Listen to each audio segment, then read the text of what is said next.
Welcome, everybody, to the first in a podcast series from skillfully.co.za, the marketplace of world-class courses for professionals in financial services and related fields.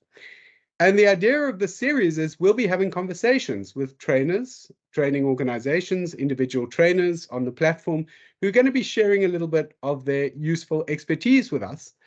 We will start the entire series today with Michael Walker, and in a moment, I'll tell you why. Michael's company, Language Boss, helps South Africans communicate better in the workplace, and he has extensive experience as a trainer, including working in places from Costa Rica to Kazakhstan. Michael's education is varied and impressive as well, including a master's degree in linguistics.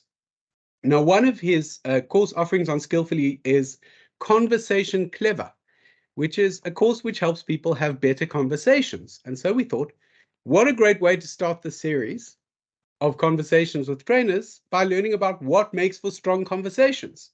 Michael, thanks so much for being with us today and agreeing to be our first. Great. Thank you, Greg. And it's an honor to be the first. Excellent. Michael, I'm going to go right into it. Yes.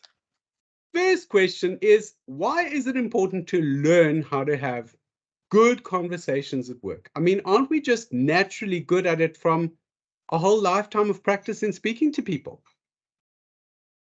Yeah, okay, Greg. So I think part of the answer is in your question, because yes, although we have a lifetime of speaking to people, we're not necessarily very good at conversing with them.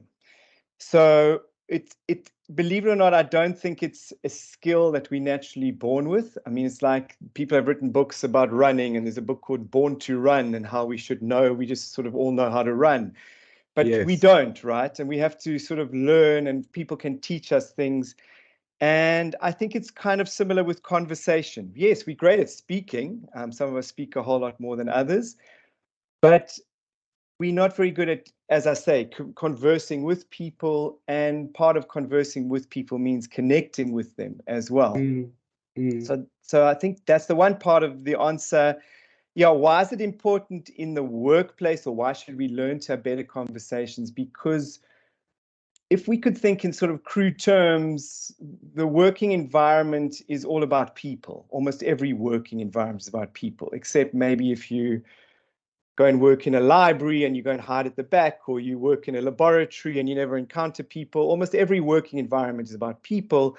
Yes. People is about relationships, and how do we build, nurture these relationships? We do it through conversation, amongst other ways.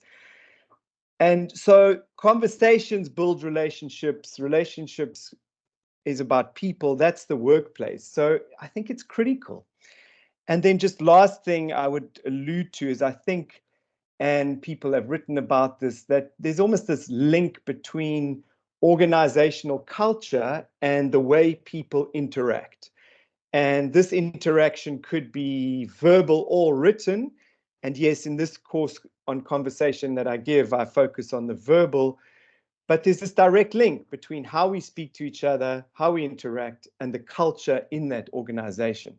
So I guess the idea is that we develop better interactions. We have better interactions through conversation. We're going to grow better cultures in our organizations. That's great, Michael. Thank you. And I'm very interested in this link between conversations and culture, right? I get it. That conversation is not like some Lego piece, something that's totally separable from the rest of our lives and the rest of our lives at work, but that is deeply intertwined with these very powerful forces, like cultural forces. I want to pick up on that, like your running analogy. I mean, if I would never say, why do I need to learn to run? You know, I've been running, okay, every now and then all my life, because the answer is, why don't you just look at your last time for a 5K and you'll see why you need to learn to run. You can sort of basically do it, but you're slow. And if you carry on running in that peculiar way, you might get injured. Let's see if we can help you do better. Yeah. And I suppose the workplace is a context. It's like learning to do trail running or running in some very specific environment. Yeah. Absolutely. And there's another analogy I could think of is cooking, is that we all have to cook to live, I guess. And when we can hire someone, marry someone who cooks for us. Yes. But so it's a similar thing, is that, yeah, sure, we can all sort of cook, but that's also something, a skill we learn, and it sort of brings more to our lives. It brings more pleasure to our lives. So Yes. either analogy, but I guess I like that, the Born to Run one, because there was that book, and it was this idea that Born to Run says it, that we're just born to run. But I think majority of people completely disagree with that, as much as we're not Yes. born to converse. So Yes. we can do with some pointers, some guidelines on how to improve it, I think. Yes. So I suppose conversation, like running, like cooking, is something that human beings have been doing for thousands of years, and that sometimes we still don't do very well and can learn to improve it. Absolutely. I mean, not Yeah. do well. I think maybe not cooking or running, but certainly conversing, we generally do very badly. And Oh, that's so interesting, Michael, because I mean, we do it so much. I talk all the time, and no doubt I do it very badly. And I'm hoping in this conversation to learn to do a bit better. But let's kick off with a question about the tough conversations, the hard ones. All right. Yes. So let's suppose, to take a scenario, I happen to be managing somebody who's recently become a tricky person in dealing with colleagues and with clients, and I have a sense they have personal pressures that are causing some trouble here in their lives. I would like this team member to know how they're coming across and that it needs to change. How should I start this difficult conversation? And maybe any thoughts on how I should go on once I've broached it? Yes. Okay. So, I mean, there's sort of a simple, very simple way, and I guess quite easy to remember in starting a difficult conversation, is to start from the point that there are two stories. And that's a nice way to enter the conversation, because you would say to this person, I would like to talk to you about X. I have a take on what happened, but I'm sure you have a take as well. So I would like to share my story, and I'm very open to hearing your story. So that's kind of a nice sort of general, simple way to get into a difficult conversation. Just that acknowledgement of two stories, two takes on what happened or what's happening at the moment. Another nice way to get into those difficult conversations, it's not applicable to all, and this I would reference one of the models I use, or I refer to in the training, is a model called nonviolent communication. Now, in some ways, it's a bit of an unfortunate title or name for a model, because it sounds a bit extreme, like nonviolent communication. But it was developed by this guy, Marshall Rosenberg, and it's very much, it is this idea that, yes, a lot of communication is violent, maybe not necessarily in this sort of overt way where we are physically attacking people, but it is in the way we can use language, which can also be extremely hurtful and harmful. And so from that perspective, it's violent. So in terms of the model, where would you, and this connects to how you would start the conversation, is you start the conversation with expressing an observation.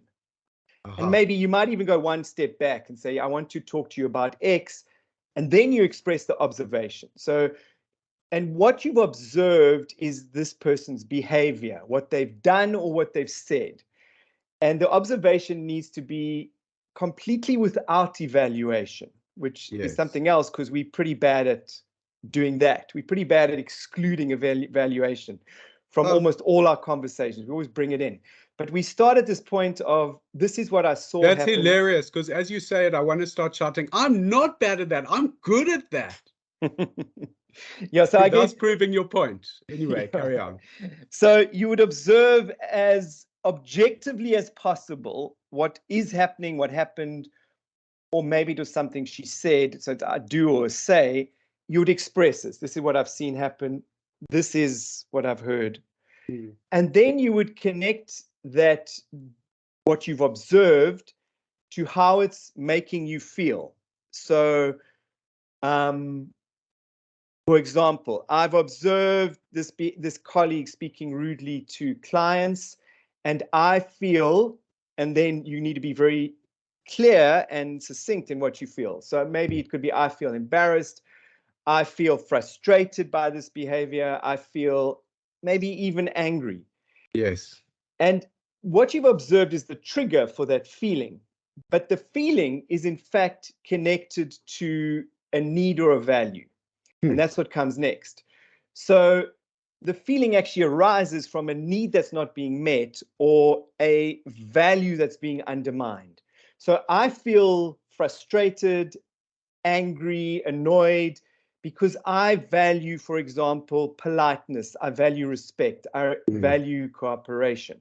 And that is the entry, because you are not blaming this person for your feeling, but you feel something quite strongly. There's no doubt about it. And you are owning that feeling, and which is, you have to express that way. You're not saying, I feel very frustrated by what you did. No, I feel frustrated because I value cooperation and I value politeness, and I've observed you speaking to clients in this fashion. And generally, it's not going to get people on the back foot, because now we enter the conversation, and yes, you're open to hear how maybe she observes it, which is kind of going back to that idea of her story. What does she feel about the situation? What does she value? But you're entering into, it's not a quick fix. And this is something also important, that conversations are an investment of time and energy, but you've sort of made the calculation that it's worth it. So those could be two entry points.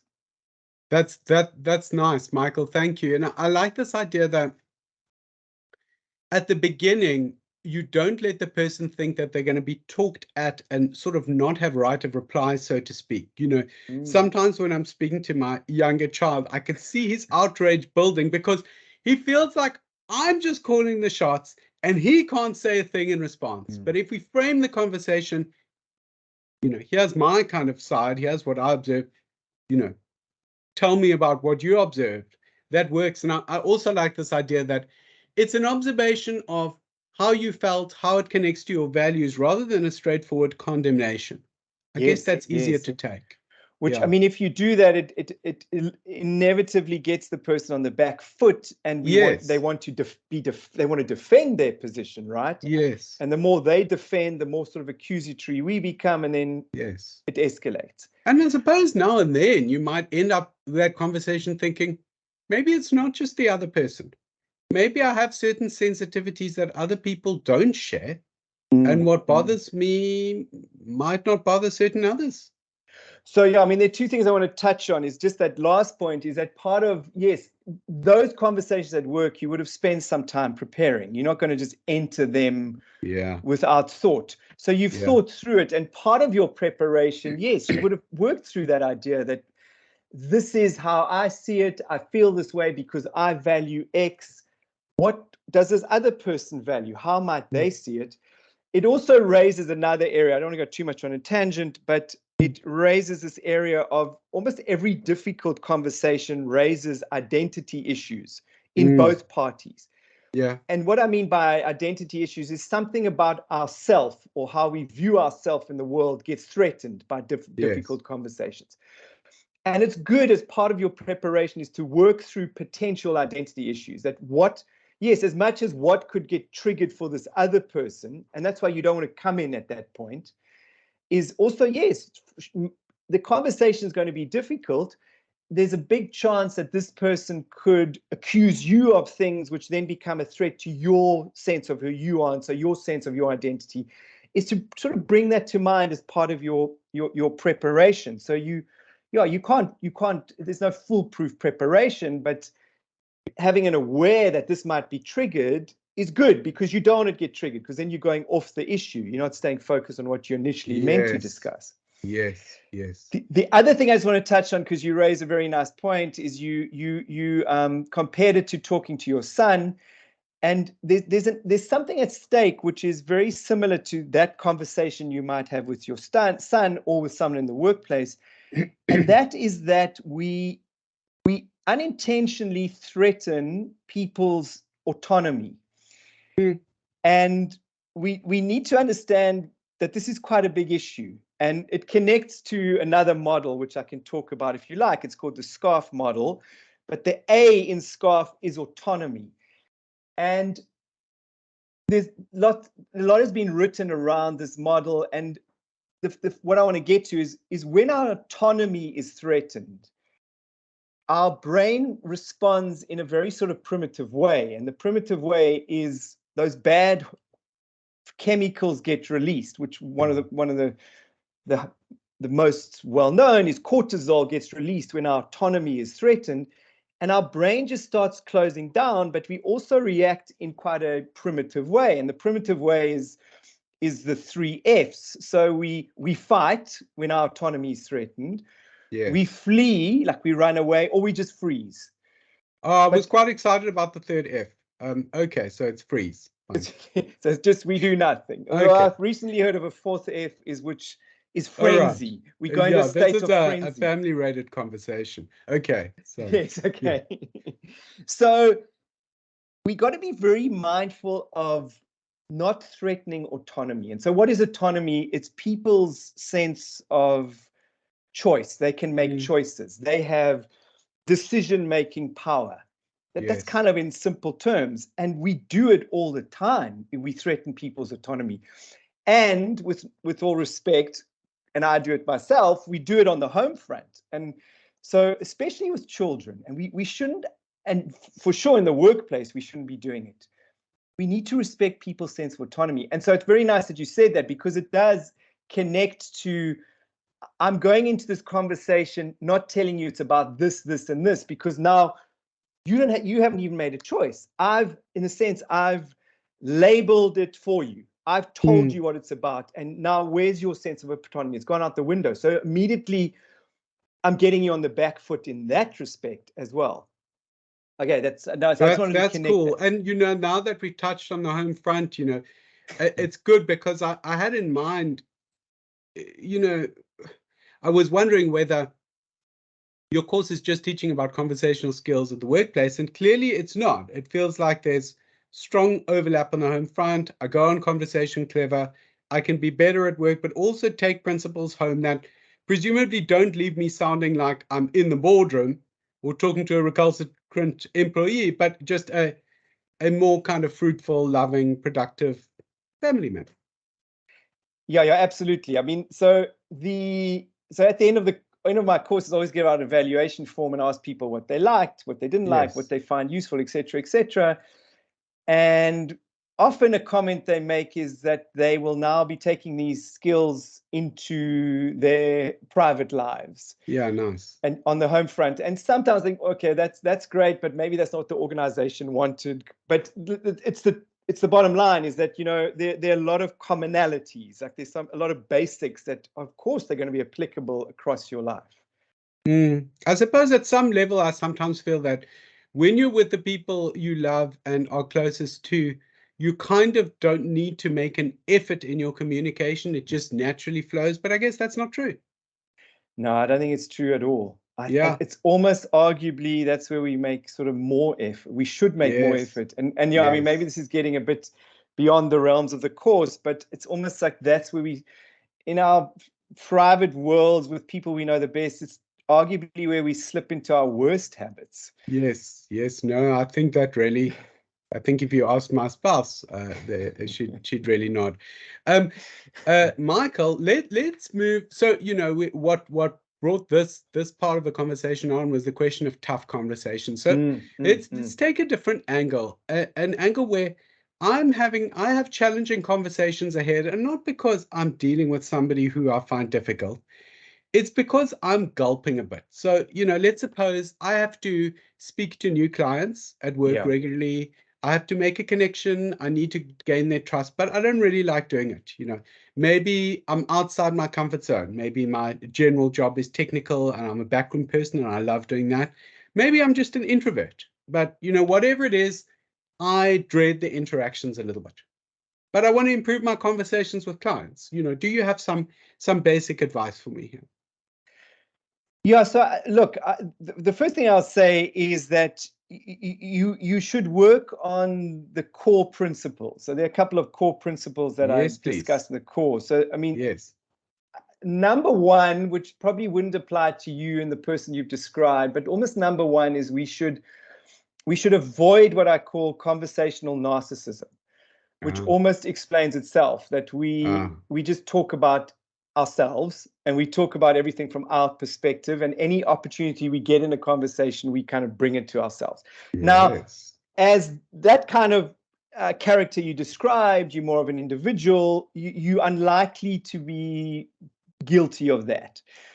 But aligned with conversation, well, kind of one of the reasons one of the implications of conversational nonsense is we particularly bad listeners. And so we need to work, this real core principle of conversation is becoming a good listener and being open to listen and using different sort of listening techniques like reflection, but also building questions into our conversations, and questions relate to listening. So questions in itself is a basic principle, becoming better at asking questions. Then also two other principles that I think could be relevant are being empathetic, working on empathy. And empathy is a large area, but I don't think you can talk about conversation skills and ignore empathy. And it most certainly is. It's a core principle of good conversations. It's become more empathetic. But then moving on is you should also work on becoming assertive. And assertiveness is an interesting area because it's often conflated with aggression. That you ask people what is assertive, and if you put it on a continuum from passive to aggression, they'll say, it's somewhere near the aggressive end. But it's not at all. And it's a sort of a big learning to understand that assertiveness is not an innate behavior. It's a learned behavior. And in very simple terms, what is assertiveness? Is that I value you and I value myself. And it's that holding of those two in our minds. And it's difficult for us because we like either ors. We like these dichotomies. Our brains like dichotomies more. But I'm saying assertiveness is you are valuable and I'm valuable, or I respect you and I respect myself. So I think those are some basics. I mean, that might not get you out there and having the conversation, but those are some things to keep in mind and maybe reflect for yourself which you not so good at, which you could work on. I think another thing I would say to sort of the character you had outlined is we should realize, and I guess this ties to conversational narcissism, is that people are very happy to talk about themselves. Yes. And in fact, as an introvert, that might be your sort of biggest concern, is that what am I going to say? And I don't really feel like talking. At the end of the day, you don't have to worry too much. You just really have to get them talking. And 9 out of 10 times, they're just going to keep going. You bring in, and sincerely, you bring in those good skills like empathy, good listening, and that's just going to encourage them to talk. So that would be a starting point. If you were talking to a client, I would then sort of say other things as well. And in addition to a key element of when talking to clients is certainly empathy. We need to empathize with clients. And as I always stress, it's regardless of whether they're external or internal clients, because some people don't deal with like external facing clients. We all have clients in the workplace, and we need to bring empathy to those interactions to understand our clients' experience and their interaction with us. But the other key element when it comes to client conversations is authority. And those are almost the two key elements, because if you think about it, and maybe it makes it easy if you imagine an external client. The external client comes to talk to you because they expect you know what's going on and you possibly have the answers to their problems. And that's the authority element. But they're not only coming to you for that. They're coming to you for the empathy, believe it or not. They want you to, and it's not always, if the client's very happy, everything's going great, well, they're not probably talking to you. They've come to talk to you because something's not going so great. So they want some empathy. They want you to appreciate what they're going through, to understand what they're going through, but they don't want it just left there. They're expecting you will apply some authority, which is your knowledge, your experience, like what you know. So those are key in interactions with clients. And one last thing I would say, because I think it's kind of an easy memory device, is we can apply story archetypes to that interaction with clients. Wow. And the two main story archetypes, there are many, I mean, there are like a handful of story archetypes, but the ones that are relevant, or the two that are relevant, are the hero and the guide. And so who's the client? The client is the hero in the interaction, and you are the guide. And we sometimes get this confused. I'm not saying many, but in our interactions with clients, we might think we're the hero, like we're here to save the day.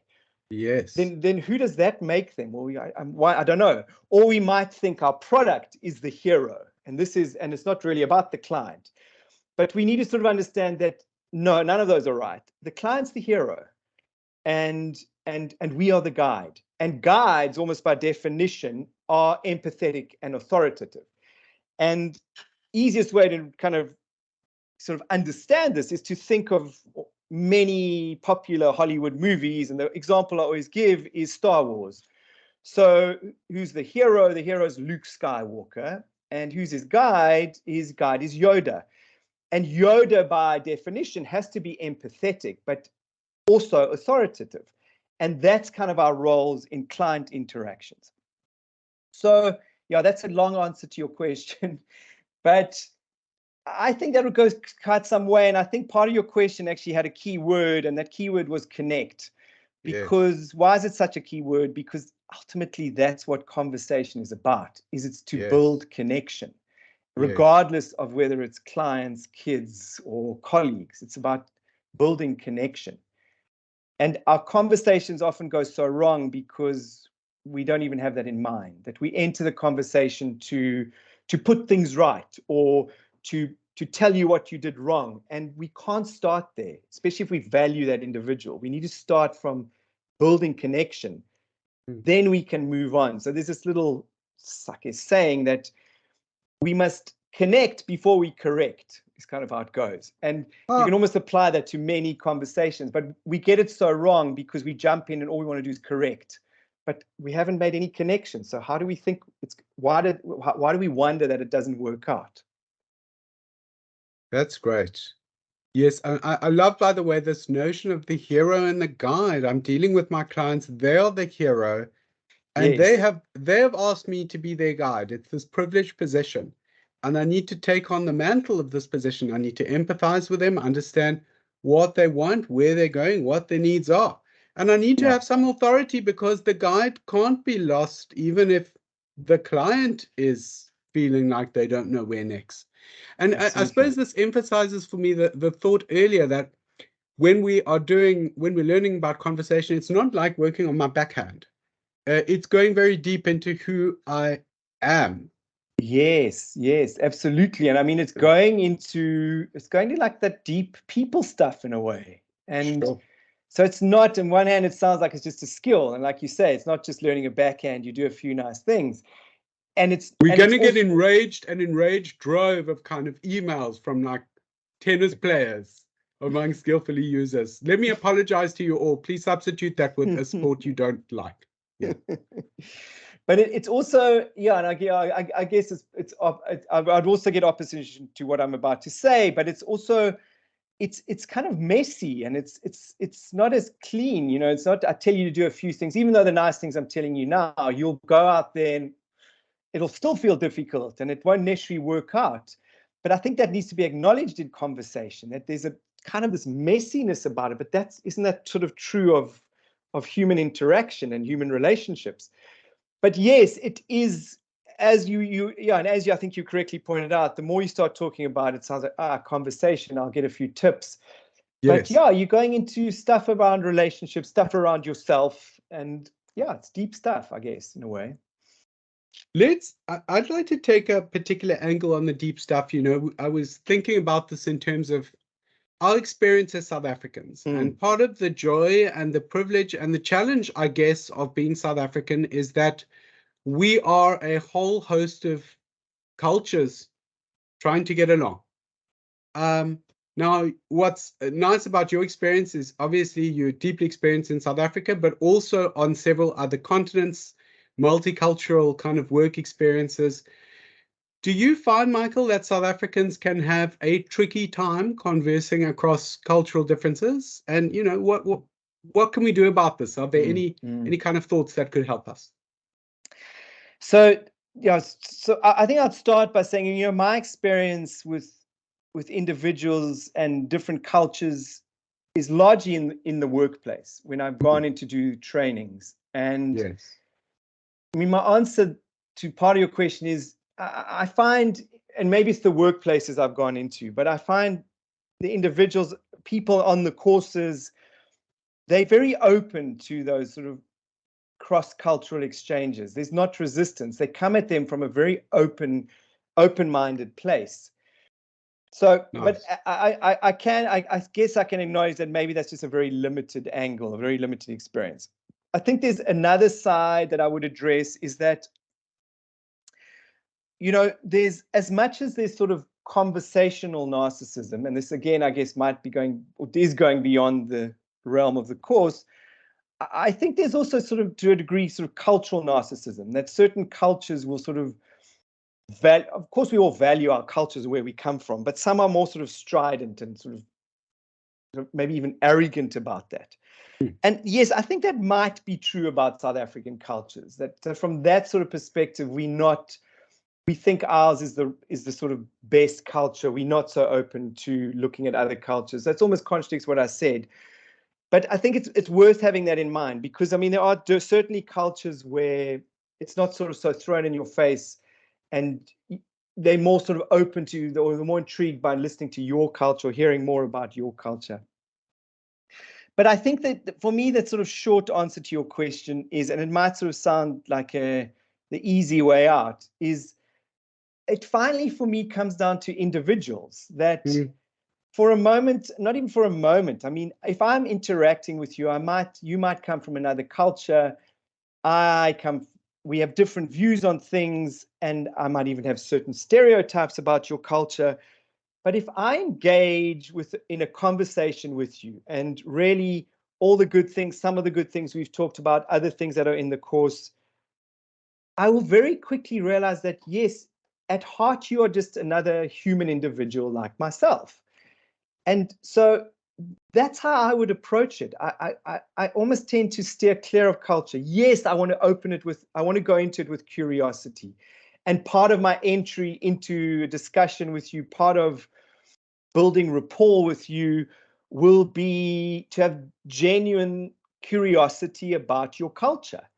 But that's not going to be the entirety of it, because I'm going to realize that below just who you are as a cultural embodiment of this culture, an embodiment of this culture, you're also an individual, you're also a person. You have family, no doubt. People love talking about their families. Almost never happens, they won't. And even if they hate their family, they love talking about that. You have a job, no doubt. You do something. And even if you don't, then there's a conversation. You do things in your free time, I'm pretty sure of, regardless what culture you come from.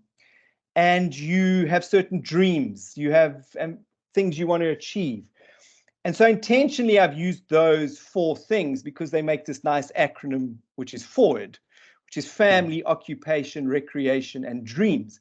Yes. And although I don't think I'm that experienced to make such a big claim, but I'd still make the claim that I don't think there's a culture out there that wouldn't openly talk about all of those, if not just 1 or 2 of them. So the point I'm making those is rather than come at it from, yes, have curiosity, have openness, but rather than come at it from, I'm interacting with this person from this culture, that's like what's predominant in my mind. No, rather I'm interacting with another individual. And I want to build rapport. And I also almost think that I would do that first, is build the rapport, which is going to be through conversation, making connection with the individual, and then work backwards to the culture, because maybe then you're better placed to discuss the differences in cultures or potential clashes between your cultures, because now you've established this connection with the individual. Yes. So I don't know, those are some thoughts. Rather longish nice. answer. Thank you. So if I get it right, this forward approach of yours is one way into seeing the person I'm speaking with as an individual, and not solely simply seeing them as a member of some larger group. Yes, exactly.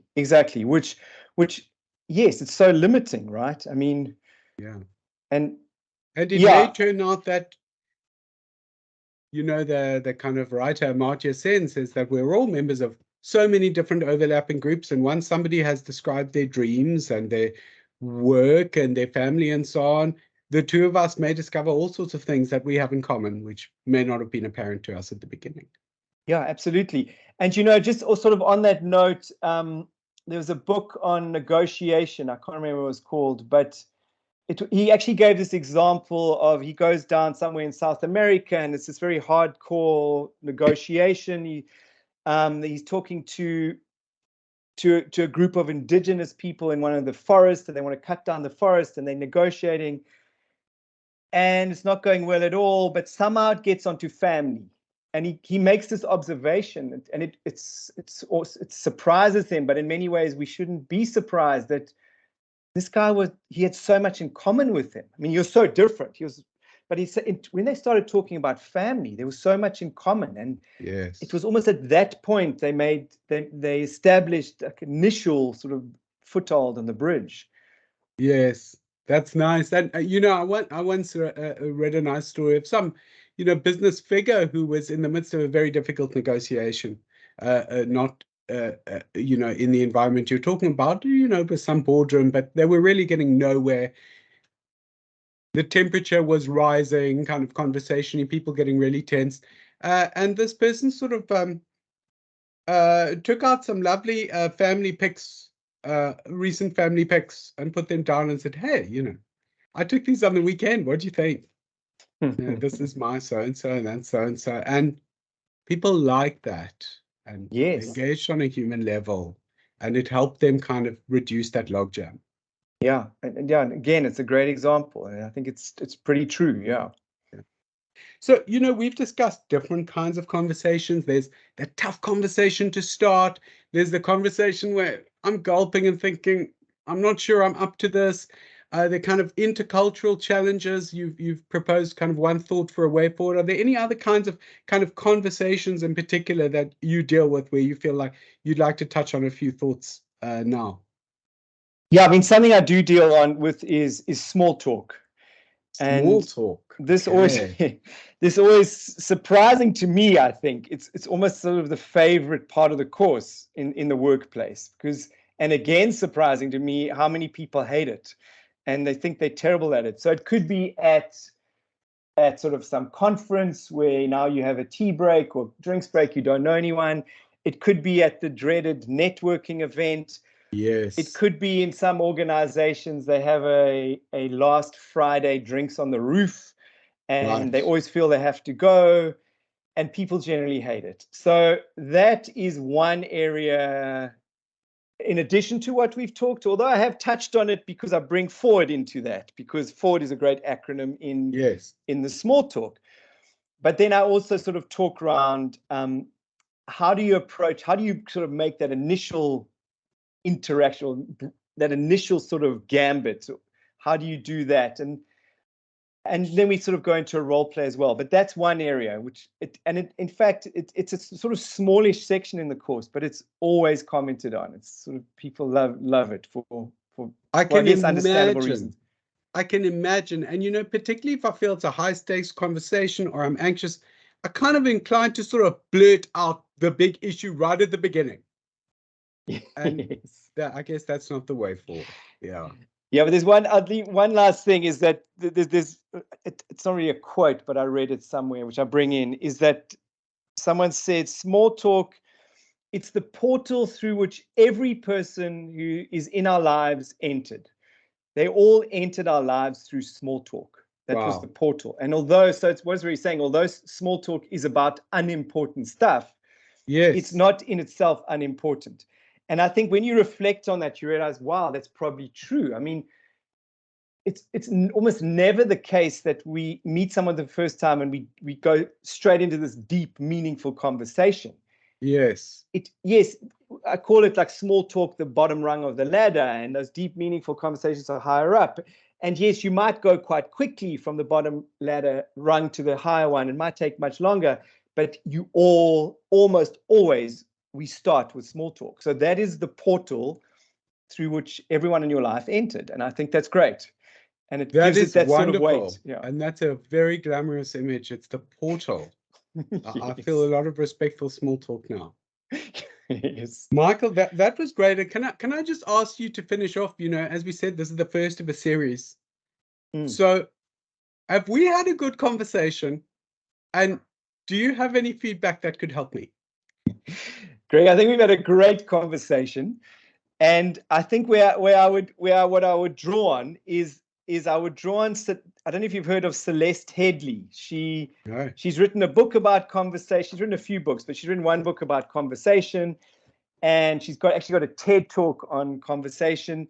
And they're what's called her 10 practices. And I guess this would be a great way, if I had to seriously analyze, not even seriously, actually, if I had to analyze how was this conversation, and I think it would score highly on all points. So if you want, I can quickly whip through the 10, Celeste's 10 points. I feel like we should leave something for the curious reader at this point. I'm sure they're brilliant points from Celeste Headlee, and I do plan to look that up. I do want to tell people, because we're about to close off, that as soon as you stop listening or take off your headphones, you really should go check out the courses on skillfully.co.za, which range from technical topics, financial, or more generally to human skills, including Conversation Clever, presented by Language Boss. And you can attend Conversation Clever in April, or if you are a whole team of colleagues, you can make a special arrangement for a bespoke course with Michael. And on that tantalizing note, I want to thank you, Michael, for what you have assured me is a great conversation, and I feel the same. And we'll leave you now until next time. Thanks so much. Great, Greg, and thank you for the time. Thank you. Pleasure. Keep well. All right. Okay, then. Bye-bye. Bye-bye.